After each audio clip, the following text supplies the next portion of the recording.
The story begins with a young priestess who joins a group of rookie adventurers who decide to raid a cave infested with goblins. Things quickly go awry when the inexperienced party is ambushed by goblins, resulting in all of them except for the priestess being killed or captured. The priestess is rescued by the arrival of Goblin Slayer, who swiftly kills the goblins attacking her. She decides to follow Goblin Slayer as he proceeds deeper into the cave, killing more goblins and teaching her about their psychology and battle tactics. With the priestess's help, Goblin Slayer is able to kill the remaining goblins, including a goblin shaman and hobgoblin. They then discover several goblin infants which Goblin Slayer mercilessly kills to prevent them from becoming threats in the future. Despite the traumatic experience, the priestess decides to join Goblin Slayer as his adventuring companion.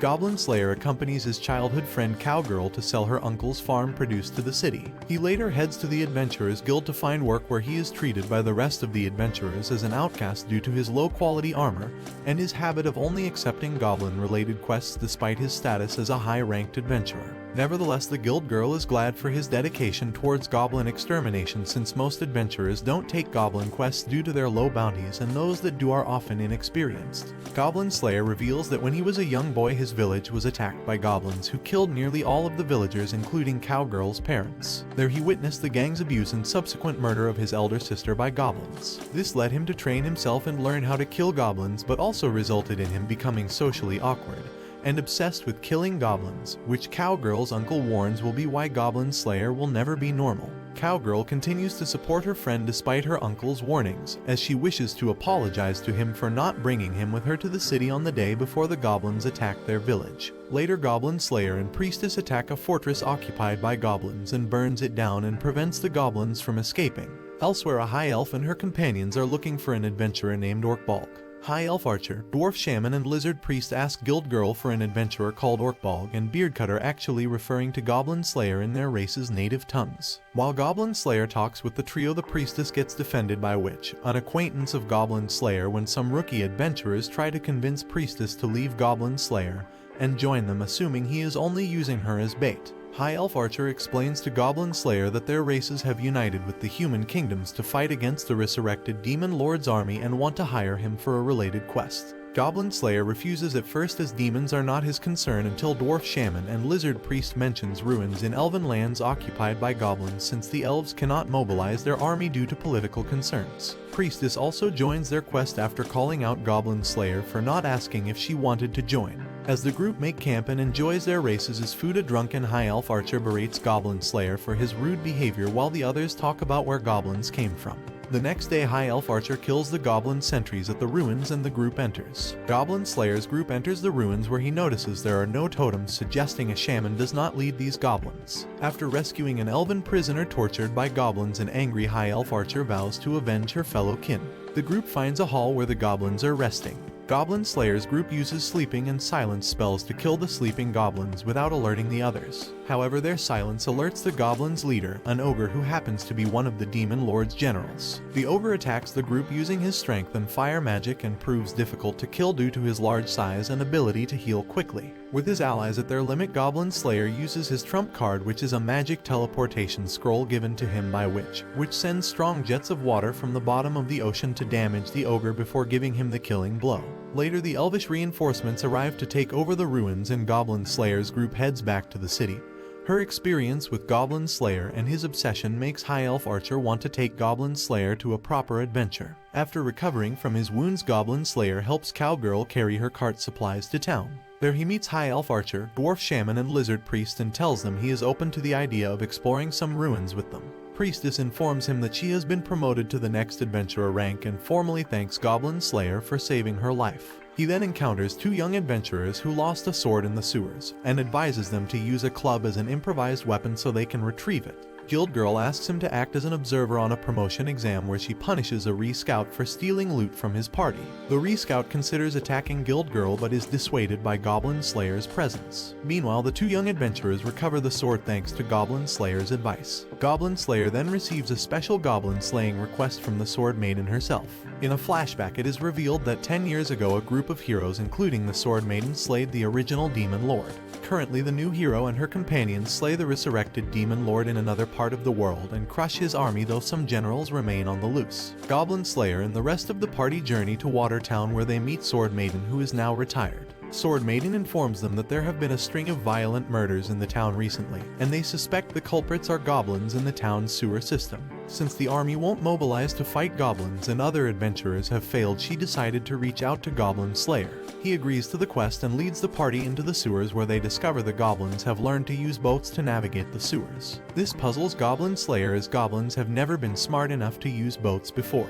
After sinking a goblin boat, the party attracts the attention of a giant alligator, which they take advantage of by tricking it into destroying the rest of the goblin fleet. As they return to the surface, Goblin Slayer is troubled that the goblins knew how to use boats yet were unaware of the alligator, leading him to conclude that somebody had placed the goblins in the sewers. After a brief rest in town, Goblin Slayer and his party venture back into the sewers to investigate the source of the goblins. Goblin Slayer brings along a canary to warn them of any poison gas as a precaution. The party delves deeper into the sewers but is led into a trap and locked in a tomb. The goblins also begin pumping poison gas into the room, which the canary warns the party of, and they successfully seal off the vents to prevent the gas from entering. The goblins then resort to attacking the party, directly revealing a goblin champion is leading them. The goblin champion critically wounds Goblin Slayer and attacks Priestess as the goblins overwhelm the rest of the party. Motivated by Priestess's screams, Goblin Slayer regains consciousness and attacks the goblin champion from behind, tearing his right eye out in the process. The goblin champion and his minions flee, giving the party the chance to regroup. Priestess's wounds are healed, but Goblin Slayer collapses from his own wounds. The next day he wakes in the Temple of Law, having been healed with a resurrection miracle. Sword Maiden confides in Goblin Slayer that she had been captured, abused and tortured by goblins 10 years ago, which is the source of her scars and partial blindness. Despite being one of the heroes who slayed the Demon King, she is still deathly afraid of goblins. High Elf Archer, Dwarf Shaman and Lizard Priest decide to continue scouting the sewers, while Goblin Slayer and Priestess spend the day in town recovering and repairing their gear. Witch and Spearman arrive to deliver a mysterious package to Goblin Slayer. Meanwhile, Cowgirl continues to wait for Goblin Slayer's return despite her uncle's warnings he may not come back one day. The next day, the whole party heads back to the sewers and finds a room guarded by a powerful demon.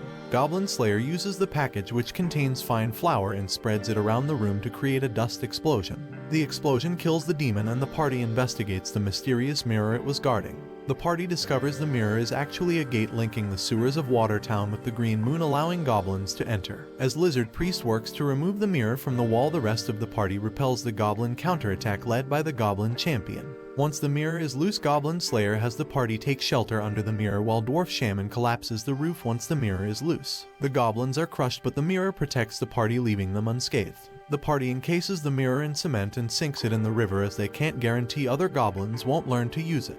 Goblin Slayer reports to Sword Maiden, revealing he suspects she knew more than she let on. Sword Maiden admits the giant alligator is her familiar that guards the sewers, while the mirror was placed by a cult of demon worshippers who the hero already wiped out. Even though the masterminds were taken out, Sword Maiden delayed doing anything about the goblins because she secretly wanted other people to understand the cruelty goblins are capable of. Goblin Slayer merely replies he cannot save her from her trauma, but promises to kill goblins if she asks him, even in her dreams, which alleviates her worries. On the way back to their town, Goblin Slayer tells the rest of the party that he plans to make ice treats, and the party promises to help him.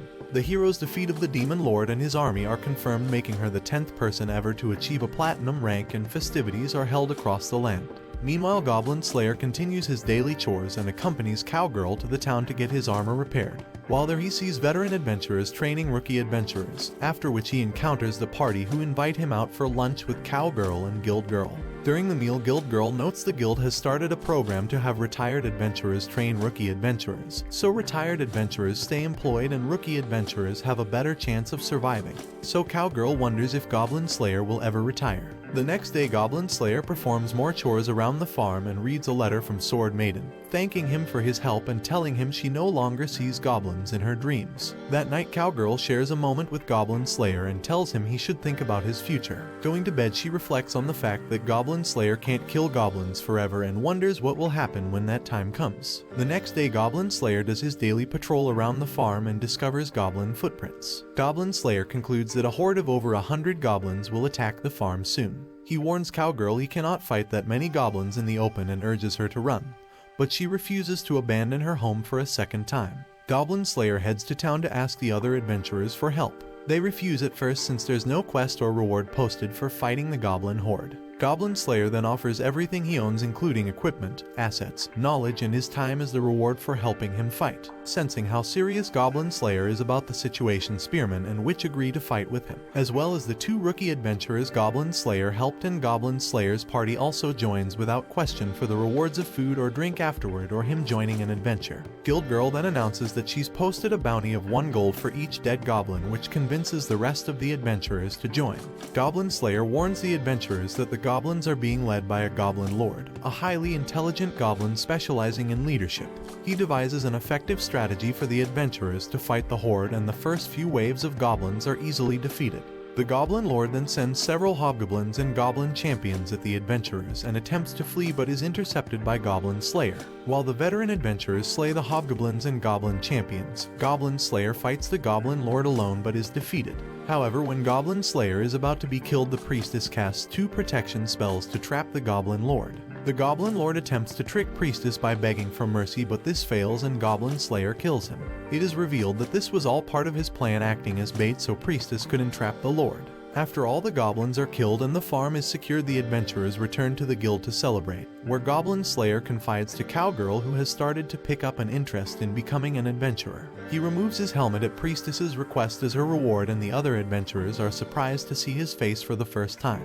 In the epilogue, Priestess narrates that Goblin Slayer is just another pawn on the board to the gods, but the gods have taken an interest in him due to his refusal to let the gods roll the dice on his actions, meaning his fate is completely unknown to them. She then remarks that Goblin Slayer is still out there fighting. And this brings the anime to an end. Don't forget to like and subscribe if you enjoyed. Also turn on notifications so you don't miss out on another video. Until next time, farewell.